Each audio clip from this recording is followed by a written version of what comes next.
Third party analyst के साथ मैं हूं इरशाद खोखर। नाज़रीन, आज की रिपोर्ट में आपको आगाह करेंगे कि सियासी हलकों में एक बहस अब शुरू हुई है। देखिए कि कहां तक वो जाके बहस पहुंचती है। वो बहस क्या है? वो बहस है खुसूसन पाकिस्तान पीपल्स पार्टी के हवाले से कि triple P versus quadruple P, यानी 3P बमुकाबला 4P। वो क्या है? वो यही कि पाकिस्तान पीपल्स पार्टी और पाकिस्तान पीपल्स पार्टी पार्लियामेंटेरियन। और आपको आगाह करेंगे कि सियासत बड़ी बेरहम चीज़ तो है, लेकिन तारीख भी अपने आप को किस तरह दोहराती है, खुसूसन पीपल्स पार्टी के हवाले से। और 2 दिन पहले बिलावल भुट्टो जरदारी साहब ने अपने वालिद मोहतरम आसिफ अली जरदारी साहब को क्या पैगाम दिया, और जनाब आसिफ अली जरदारी साहब ने अपने फर्जंद अर्जमंद बिलावल भुट्टो जरदारी साहब को क्या पैगाम दिया है।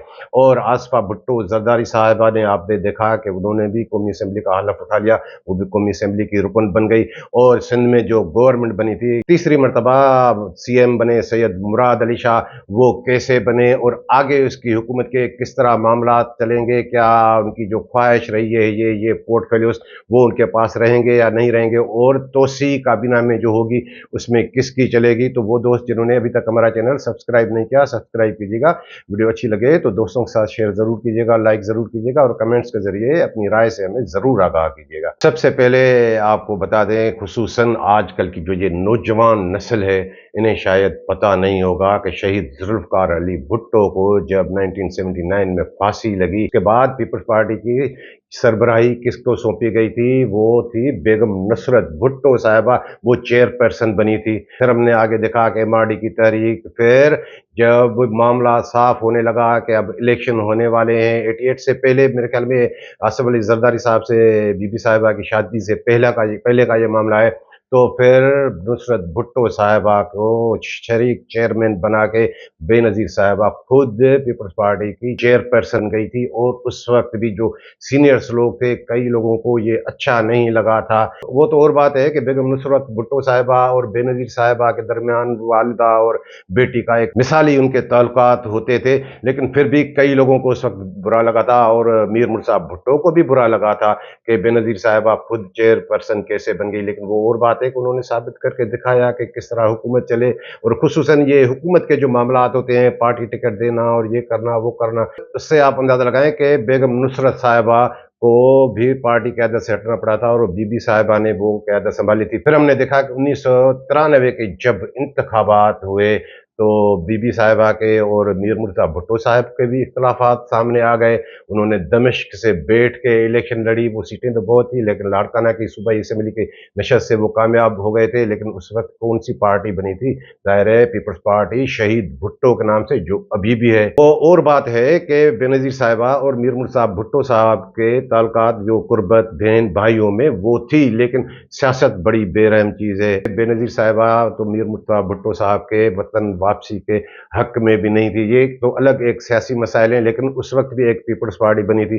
फिर हमने देखा कि मुशर्रफ के दौर में जब बेनज़ीर भुट्टो साहिबा को वापस आने की इजाज़त नहीं मिल रही थी, डिक्टेटर मुशर्रफ का दौर था, तो फिर पीपल्स पार्टी के लिए बड़ा मसला था, क्योंकि शहीद बेनज़ीर भुट्टो पीपल्स पार्टी की सरबराह थी, क़यादत उसके पास थी। फिर नई पार्टी आ गई, वो आ गई 4P Pakistan peoples party parliamentarian, जो इलेक्शन कमीशन में अभी तक वही रजिस्टर है, और तीर का निशान भी उसके पास है। और उसके पहले सरबराह बने थे मखदूम अमीन फ़हीम साहब मरहूम। बीबी तो बाद में आई थी 2007 में, जब लौटी थी कारसाज का वाक़या, वो फिर उसकी शहादत, वो तो अलग मामला आते हैं। लेकिन 2002 से लेकर पीपल्स पार्टी जो भी इलेक्शन लड़ रही है, वो पाकिस्तान पीपल्स पार्टी पार्लियामेंटेरियन के नाम से हुई है, और अब उसके सरबराह आसिफ अली जरदारी साहब हैं। और फिर आपने एक इंटरव्यू भी देखा होगा आसिफ अली जरदारी साहब का इलेक्शन से पहले, वो हामिद मीर साहब ने उनसे इंटरव्यू लिया था। वो नौबत क्यों आई थी? मेरे ख्याल में एक व्लॉग में हमने आपको बताया था کہ بلاول بھٹو زرداری صاحب اس وقت جس طرح کی الیکشن کمپین چلا رہے تھے اور اس میں جارحانہ ان کا انداز، اور انہوں نے کیا کہا تھا، یہی کہا تھا کہ اب بڑی عمر رسیدہ کو، بڑوں کو وہ اب سائڈ کرنا چاہیے۔ وہ اشارہ تھا میاں نواز شریف کے لیے بھی کہا تھا اور اپنے والد محترم آصف علی زرداری صاحب کے لیے بھی کہا تھا، اور پھر اسلام آباد سے ایک اعلیٰ شخصیت آئی تھی جنہوں نے آصف علی زرداری صاحب سے کراچی میں آ کے ملاقات کی تھی۔ اس کے بعد انہوں نے یہ انٹرویو دیا تھا جس میں کیا کہا تھا، آپ نے غور سے سنا ہوگا کہ یہ بلاول بچہ ہے، ابھی سیکھ جائے گا، اور کیا کہا تھا کہ ابھی اس کو بھی پارٹی ٹکٹ چاہیے، پارٹی ٹکٹ تو میں دوں گا کیونکہ پیپلز پارٹی پارلیمنٹ کا میں ہوں چیئرمین۔ تو اس وقت کے بعد تھوڑے افسردہ بھی ہوئے تھے بلاول بھٹو زرداری صاحب، اور اس انٹرویو کے بعد بالکل یہ تاثر ختم ہو گیا تھا کہ کوئی بلاول بھٹو زرداری صاحب پاور میں ہے، یعنی اس سے یہی تاثر ملا تھا کہ ساری کمانڈ پارٹی پہ وہ آصف علی زرداری صاحب کی ہے، اور بالکل ابھی تک وہ ہے۔ اور اس کے بعد جب الیکشن شروع ہوا تو سی ایم سندھ کا مسئلہ بھی تھا کہ سی ایم کون بنے گا۔ سی ایم سندھ کا جو فیصلہ کرنا تھا ظاہر ہے 3 شخصیات کو کرنا تھا، سب کو نہیں کرنا تھا، یہ باقی یہ وہ معاملات چلتے رہتے ہیں، وہ آصف علی زرداری صاحب، بلاول بھٹو زرداری صاحب اور فریال ٹالپور صاحبہ، انہیں ہی کرنا تھا۔ لیکن وہ اعلان ہونے سے پہلے ہی بلاول بھٹو زرداری صاحب نے بدین کے جلسے میں اعلان کر دیا تھا آئندہ بھی ہمارے وزیر اعلیٰ مراد علی شاہ ہی ہوں گے، اور مشاورت ہونے سے پہلے بلاول بھٹو زرداری صاحب مراد علی شاہ صاحب کو لے کر کہاں گئے تھے، امریکی سفیر کے پاس جا کے پیش ہوئے اور ان کا کہ یہی ہمارے سی ایم ہوں گے نیکسٹ۔ یہ بات آصف علی زرداری صاحب کو اچھی نہیں لگی تھی۔ آصف علی زرداری صاحب کی ترجیح وہ تھی ناصر حسین شاہ صاحب کو، لیکن ایسی بات بھی نہیں ہے کہ کوئی مراد علی شاہ سے اتنی ان کی دوریاں تھیں، یعنی فرسٹ پرائرٹی ان کی تھی، سیکنڈ پرائرٹی یہ تھی، لیکن جب یہ امریکی سفیر سے مل کے آئے بلاول بھٹو زرداری صاحب، اور وہاں انہوں نے جو ہے مراد علی شاہ صاحب کو بھی تعارف کرایا اور پیش کیا، اس کے بعد پارٹی قیادت کے لیے یہ تھوڑا مشکل ہو گیا تھا کہ اب مراد علی شاہ سی ایم نہ رہے۔ اور آپ نے یہ بھی دیکھا کہ پھر جب کیبنٹ بنی، آپ کو بتا چکے تھے کہ جب کیبنٹ بنے گی تو آصف علی زرداری صاحب نے کیا کہا ہے، آصف علی زرداری صاحب نے پارٹی قیادت کو یہ کہہ دیا تھا کہ ٹھیک ہے آپ وزیر یہ تو بنائیں، لیکن پورٹ فولیوز جو ہے محکموں کے قلم دان کا فیصلہ وہ خود کریں گے۔ آپ بھی دیکھ رہے ہیں کہ ابھی جو پورٹ فولیوز دیے گئے ہیں سید مراد علی شاہ کا پسندیدہ محکمہ PND پلاننگ اینڈ ڈیولپمنٹ اور محکمہ خزانہ یہ رہے ہیں، اور ہوم ڈپارٹمنٹ میں بھی ایک الگ فل فلیج وزیر آ گیا ضیاء الحسن لنجار صاحب، اور PND بھی ناصر حسین شاہ صاحب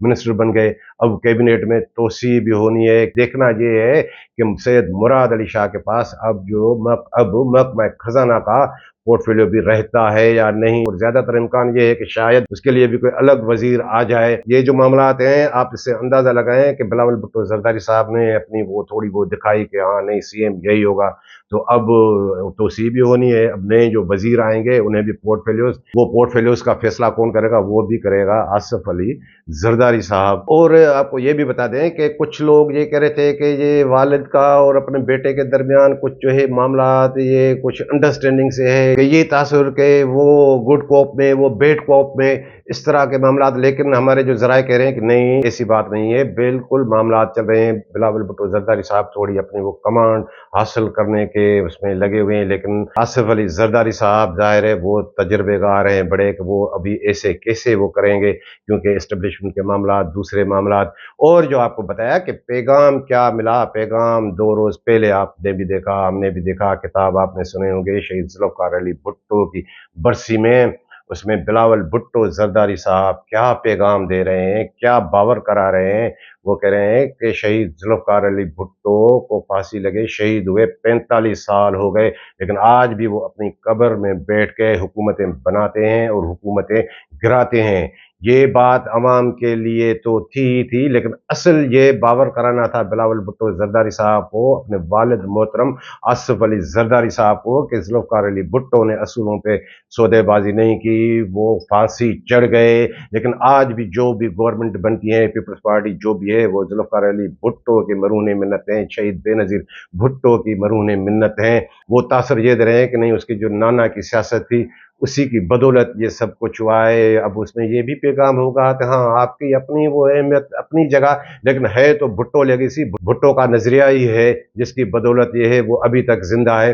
और उसी जलसे में, उसी बड़े अवामी जलसे में आसिफ अली जरदारी साहब ने भी अपने फर्जंद अर्जुमंद को क्या पैगाम दिया, आपने सुना? वो कह रहे हैं कि बीबी साहिबा, ज़ाहिर है बीबी साहिबा का विजन, वो तो बात ही कुछ और है कि उन्होंने वसीयत क्या की थी कि पीपल्स पार्टी की क़यादत उनके बाद आसिफ अली जरदारी संभालेंगे।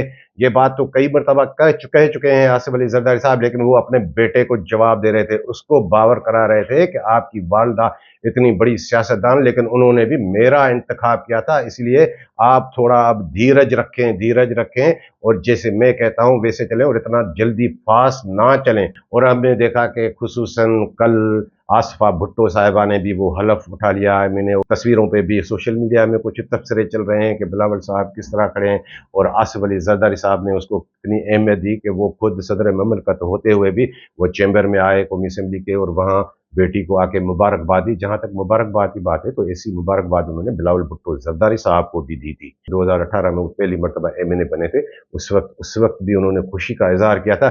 लेकिन जो आपको ये हिस्ट्री हमने बताई कि पीपल्स पार्टी की क्या रही है, बेगम नुसरत भुट्टो से लेकर मीर मुर्तज़ा भुट्टो तक, तो अब दो पीपल्स पार्टियां हैं।